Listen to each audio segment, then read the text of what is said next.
Terus kuliah disebut palu gada. Itu gue kan sempet tuh kan nyokap bokap hampir balik kan, dan itu keuangan stabil kan. Gue bilang, mak, Aki pengen kuliah ya, gue bilang gitu kan, kuliah sastra. Ah ya udah. Kuliah sastra? Iya, sastra. Bisnis enggak, gue senang banget ya kalau kayak nulis artikel puisi gitu kan, atau kayak nulis sebuah kata-kata gitu, gue senang banget ya. Itu gue jadi sastra kan. Kalau bisnis, mungkin kalau menurut gue itu bisnis ya lu jalanin mental gitu, udah itu aja. Nggak perlu kuliah ya, langsung praktek aja. Praktek, yang penting. Gue ini tuh gue kuliah setengah jalan kan, covid tuh kan. Nah di situ ambruk lagi lah, ya kan. Ya udahlah, gue bilang, gue pikir lagi, ya gue bilang gue ngalah aja ya kan, biar adek gue aja yang sampai kuliah, gue nggak apa-apa lah gue. Iya, gue berhenti kuliah. Nah itu di kampus itu, dulu di kampus ya kan, gue sambil ojek online kalau balik. Itu gue bawa, namanya dulu gue buat produk namanya keripik tempe. Buat sendiri.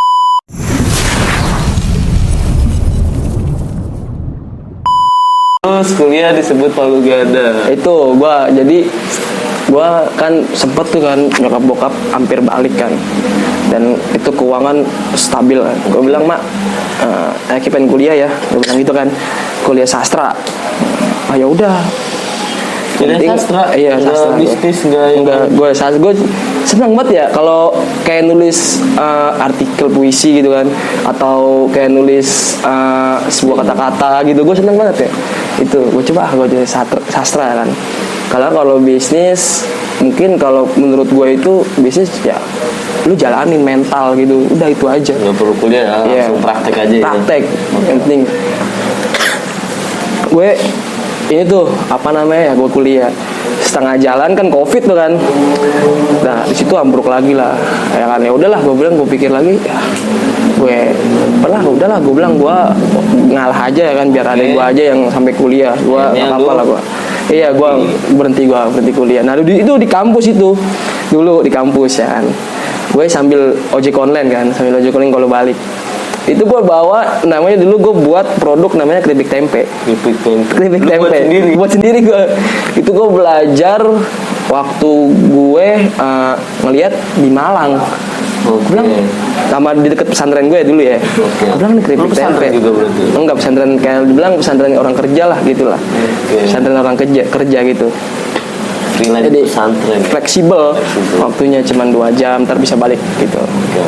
Bilang, kawan gue sering beli keripik ya kan, bilang enak nih, cara buatnya gimana? Gue liat YouTube kan, akses sudah mudah sekarang kan.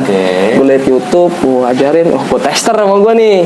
Gue masih punya tabungan 5 juta kan, jadi masih ada tabungan. Gue 1 juta gue pakai, gue buat tester. Gue beli, gue ini rasanya anjay asem ya kan, gue anjing gagal dah itu, gocap. Gue bilang anjing gocap lah, udah amat lah, gue udah biasa. Terus gue beli lagi ya kan, gue bikin lagi, kane ini ya kan, lama-lama enak tuh. Lama-lama enak. Wah udahlah, gue sambil gue kuliah, sambil gue bawa sama gue keripik kentang segala macem.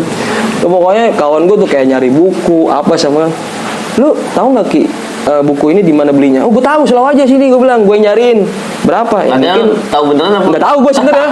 Itu tinggal pokoknya gue tahu aja lah. Dia nanya, gue tahu gitu kan. Nah gue kadang gue usaha nyari ke Senen gitu kan. Terus keripik tuh gue jual 2.000 1 bungkus ya kan. Itu gue modal cuma ceban bisa dapat 40.000 sampai gocap gitu. Modal 10.000 jadi berapa? 40. Jadi kalau bilang bisa jadi 20 bungkus, pokoknya 25 bungkus. Modal 10.000, dijual 2.000. Iya. Untung bersih bisa 40.000. Iya. Luar biasa sih menurut gue ya. Maksudnya receh tapi menghasilkan. Itu sih yang kadang-kadang harus kita sadarin ya. 10.000 jadi 40.000 loh. Untuk mahasiswa yang menengah ke bawah kayak lu gitu kan, berguna banget ya. Itu besar banget dong. Untuk main buat gua bensin kalau itu. Wah iya dong. Oke. Nah sekarang kita fokus ke bakso bakar lu. Itu kan tadi semua latar belakang. Kalau gue simpulin sih ya memang jati diri lu memang udah di dagang, udah di bisnis lah. Nah gue mau tanya, bakso bakar lu sekarang udah bisa ngasilin apa aja, Man? Dari lu jualan bakso Dari awal ya, Iya. gue kalau diceritain gitu ya, kayak tentang latar belakang itu apa segala macem, gue jualan bakso bakar, alhamdulillah di posisi sekarang ini ekonomi gue meningkat lah dibanding yang awal-awal.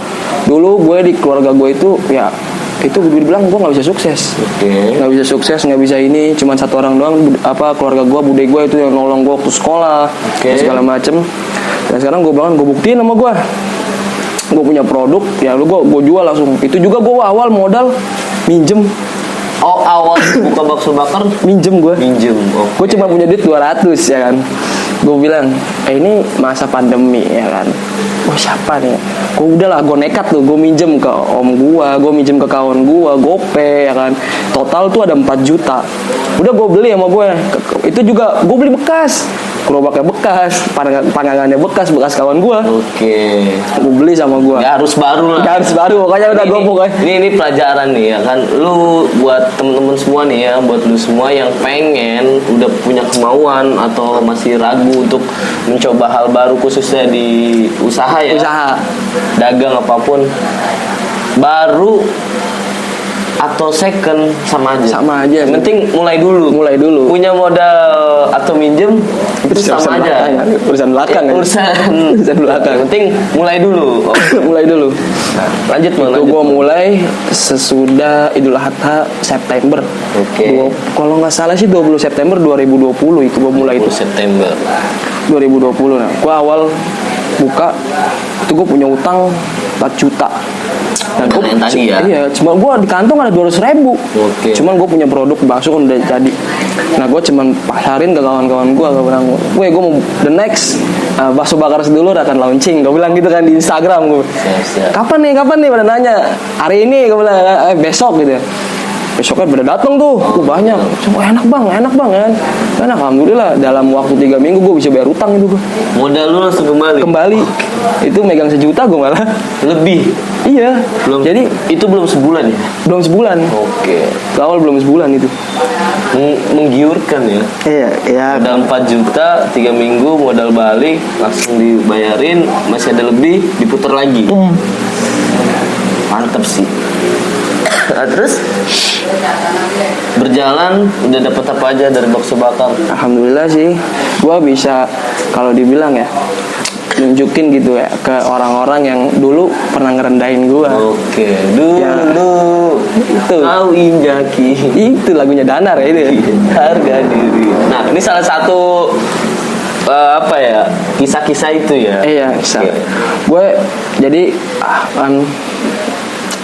gue punya duit ya. Gue bilang gue mau beli apa nih? Gue beli motor. Gue beli motor ya. Nah saudara gue bilang, Ki, kok lu baru belum ada setahun dagang udah bisa beli motor baru? Gue bilang ya itulah. Nah, alhamdulillah gue bilang ya kerja keras lah gue bilang gitu aja lah. Alhamdulillah bisa ini. Dan gue punya motor 2. Motor 2 itu ya gue ini hasil dari bakso bakar. Motor 1 lah, yang bakso bakar tuh motor 1 katanya kan emang dari gue punya dari awal. Nah nggak lama seiring jalannya waktu nyokap minta renov rumah kan, sampai gue pernah bilang dalam waktu 2 tahun awal itu kalau dibilang kalau dibilang gimana ya, itu uang gampang banget dapet deh. Asli itu gampang banget gue dapet ya. Maksudnya gimana tuh? Maksudnya tuh gue dari jualannya laku gitu kan. Pasang surutnya masih belum kelihatan, itu naik terus tuh profit ya kan. Naik terus ya. Itu tuh paling gede sebulan berapa tuh? Itu gue pernah dapet omset itu ya. Omset ya dari kotor semuanya. Itu gue pernah 10 juta. 10 juta. Jualan bakso bakar. Pertusuk 2.000. 10 juta. Nah, itu. Gajinya UMR Jakarta 4 juta. Cuman dan lu jualan habis asar kan? Habis asar. Ngomong kan sampai jam 10 jam 11 ya. Sebulan 10 juta teman-teman. Buat yang kerja resign nih. Jangan. Oh, jangan apa resign? Jangan. 10 juta coy. Jangan. Oke, lanjut. Itu dari pas Gojek juga alhamdulillah rame lagi kan. Jadi gue Gojek rame. Iya, gue abis bikin bakso gue bilang gue gabut ya kan, gue orangnya kadang kalau nggak waktu nggak jadi duit tuh gimana gitu ya. Gue bilang iya gitu, gue pikir kan ya udahlah gue narik gojek ya kan, gue narik gojek ya, habis bikin bakso gue narik gojek, jadi gue sambil nolong bule gue kan kalau dibilang penghasilan lakinya kurang ya, jadi dia bantuin gue buat nusukin, ntar sama dia ngebukain baksonya ya, gue bayar sama gue. Oh berarti bule lu bisa dibilang lu gaji juga? Gue gaji sama gue gaji ya, lumayan kan buat tambah-tambahnya dia kan, gue bilang. Itu lu gaji berapa? Boleh kasih tau nggak? Mungkin itu rahasia aja, masih kecil soalnya. Gue masih malu kalau bilangnya. Takutnya kan netizen pada bilang lu parah lu ya kan. Cuman nanti lah. Sendiri dia. Boleh gue sendiri. Tapi nggak gitu sih poinnya. Maksud gue lu udah bisa gitu kan peduli sama orang, mau kecil mau besar itu menurut gue udah satu apresiasi sih, nggak jadi masalah dong. Yang penting kepedulian lu aja tuh udah menjadi satu poin yang harus diapresiasi sih Mon. Lanjutkan sih menurut gue dan naikkan kecil. Iya mudah-mudahan besok. Gue sih juga gimana ya, gue pengen tuh kalau moto hidup gue ya kan, jadilah pejuang yang orang lain bersyukur jika kau ada. Jadilah pejuang yang orang lain bersyukur jika kau ada. Jika kau ada. Itu. Coba jelasin. Maksudnya tuh lu berjuang, lu berjuang nih.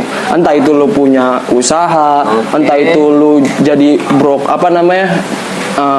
bagian yang nyari lowongan kerja buat orang-orang. Pokoknya apapun itu yang lu perjuangin, ketika lu ada di situ orang lain bersyukur. Wah, alhamdulillah ada lu ya kan gitu. Alhamdulillah lu ada gitu. Itu moto hidup gue tuh itu. Karena gue pengen punya usaha besar. Bersyukurnya dalam arti nggak mendahului yang Maha Kuasa. Enggak lah, maksudnya tuh bersyukur sama Maha Kuasa deh hadirin lu gitu. Itu yang harus digarisbawahi. Jadi jangan sampai teman-teman juga berpikir melupakan yang Maha Kuasa. Itu. Kadang-kadang kan ada gitu situasi kayak gitu, kitanya lalai kan. Iya. Jadi seolah-olah ya karena dia lah gue bisa begini gitu kan. Padahal bukan karena dia doang. Iya. Kan. Ada lagi yang Maha Kuasa yang segala mengatur. Siap. Nah, jadi bisa dibilang di usia 24 tahun dari jualan bakso bakar, lu udah bisa beli motor, udah ngerasain omset yang lumayan gede, udah bisa ngebantu bule lu, udah bisa bangun rumah ya. Oke, nah terus apa lagi nih pencapaian lu dari bakso bakar? Atau apa yang belum lu capai yang lagi lu pengen? Gue setiap 5 tahun itu punya target. Tapi ini udah belum? Udah. Tahun pertama? Udah. Jadi gue pas inget itu ketika siapa tuh ya di umur berapa tuh ya, gue lalu sebentar ya gue pikir dulu, di umur 18 tahun, antara 18 tahun sama 17 tahun tuh, 18 tahun kalau nggak salah deh, gue ada yang ngasih tahu bilang gini, coba lu punya target 5 tahunan, dibilang gitu, lu udah dapat apa aja di 5 tahun itu, apa perkembangan lu, apa ya skill yang lu udah dapatkan di 5 tahun itu. Lu pengen kan kayak mereka yang udah kalau dibilang pensiun muda ya kan, jadi eksekutif muda ya? Iya, udah pokoknya apa yang lu pengen tuh udah lu gak usah capek-capek lagi ketika lu tua gitu kan. Lu nggak pengen emang kayak begitu? Itu gue ada seorang mentor dulu. Ya gue pengen, gue bilang gitu kan, gue pengen gue pengen, cuman ya gimana, ya udah lu jalanin aja, lu targetin. Masalah jadi nggak jadi itu urusan yang di atas, dia bilang gitu kan. Urusan yang di atas, ayo udah deh, gue bilang target gue itu 5 tahun. Nah gue apa nih ya kan, gue harus punya motor, gue harus bangun rumah ya kan. Nah itu tuh target utama gue tuh 2. Di 5 tahun pertama. 5 tahun pertama. Mulai bisnis. Alhamdulillah semua tercapai gitu kan.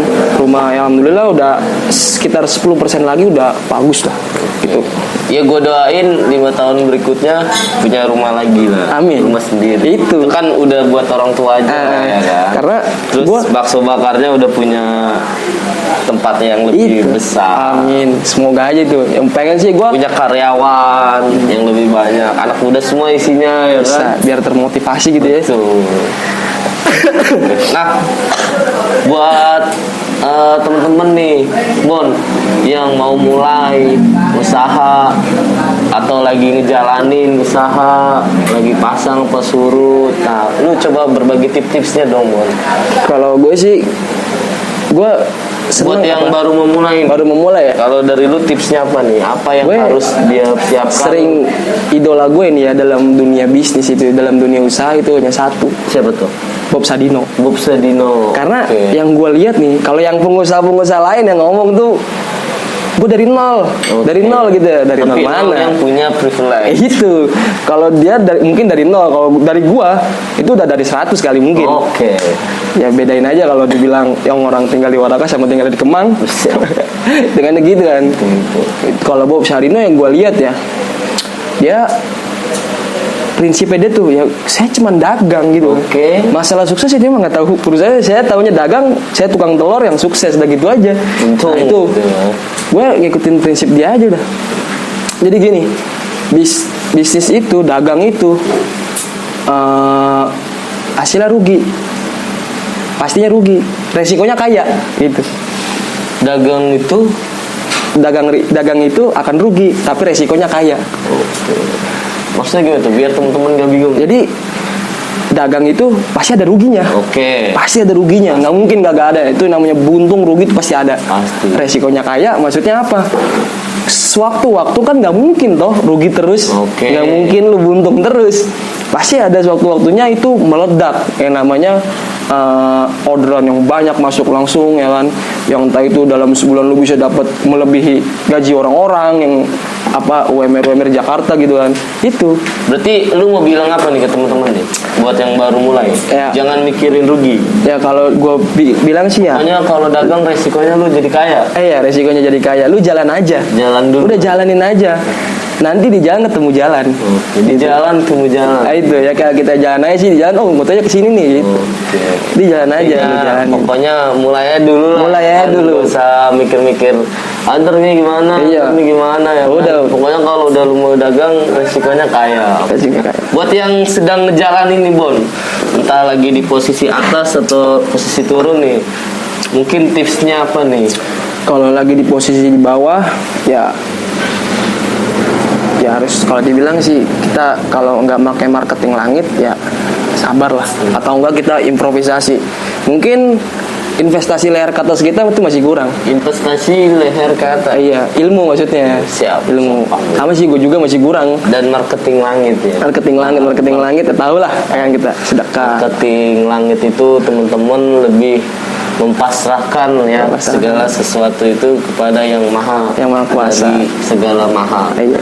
Entah agama apapun, iya. Ya kan, itu yang disebut marketing langit. Oke.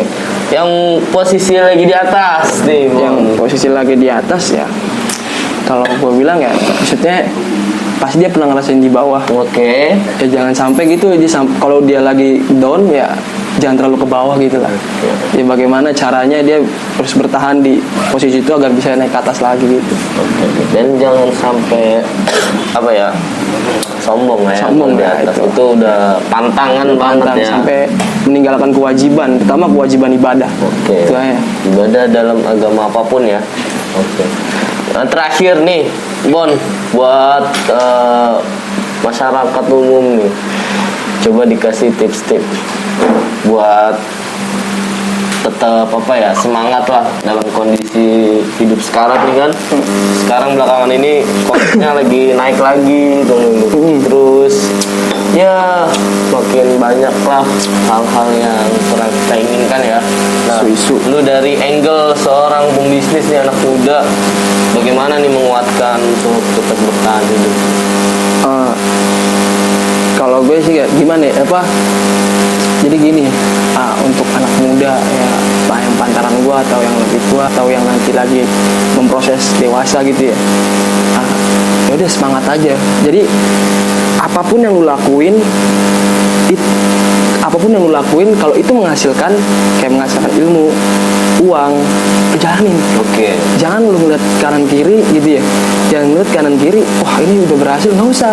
Gue juga sama sih, kawan gue banyak yang udah berhasil, gue bilang tapi ada waktunya gitu kan. Dan juga gue bakal berhasil kok, udah gitu aja.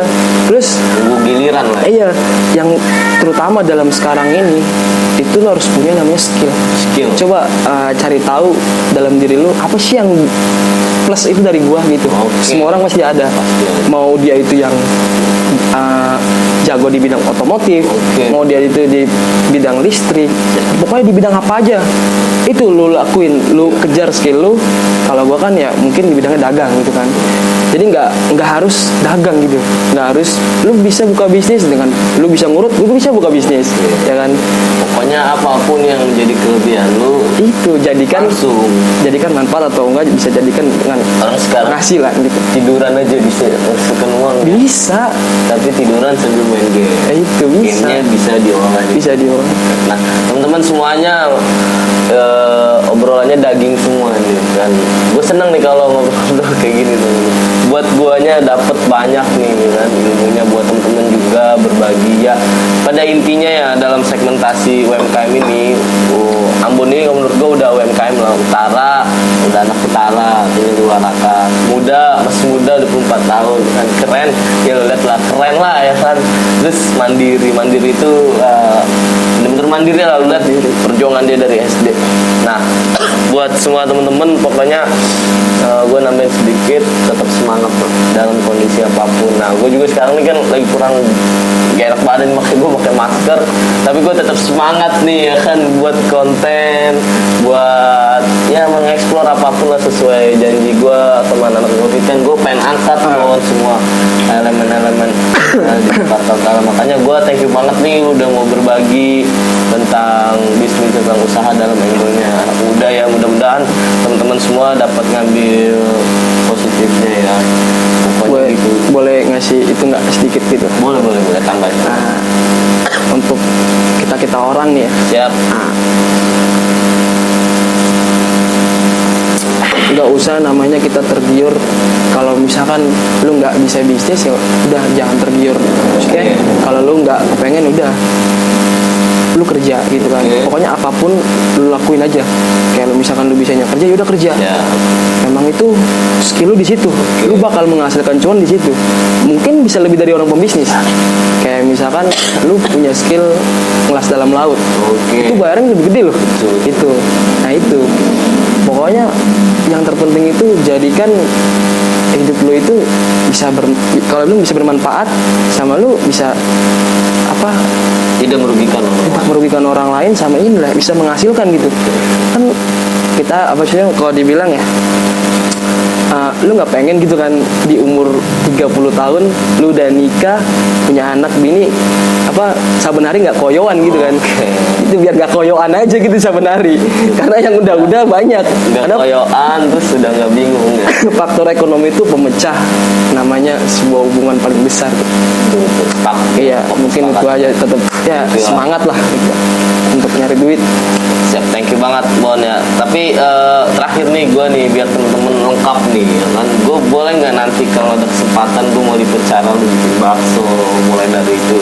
Jadi biar lengkap, ini kan bisa dibilang teori nih yang teori nih ya kan, kisah-kisah influencer. Tapi prakteknya belum dibagi nih. Mungkin nanti next bisa lah ya. Boleh. Jadi buat temen-temen semua langsung lah tuntas nih. Boleh. Dari mulai lu belanjanya, lu giling, lu apa itu bulutin, bisa lu rebus segala macam ya. Iya. Boleh ya? Boleh janji lu ya. aja, iya. Oke.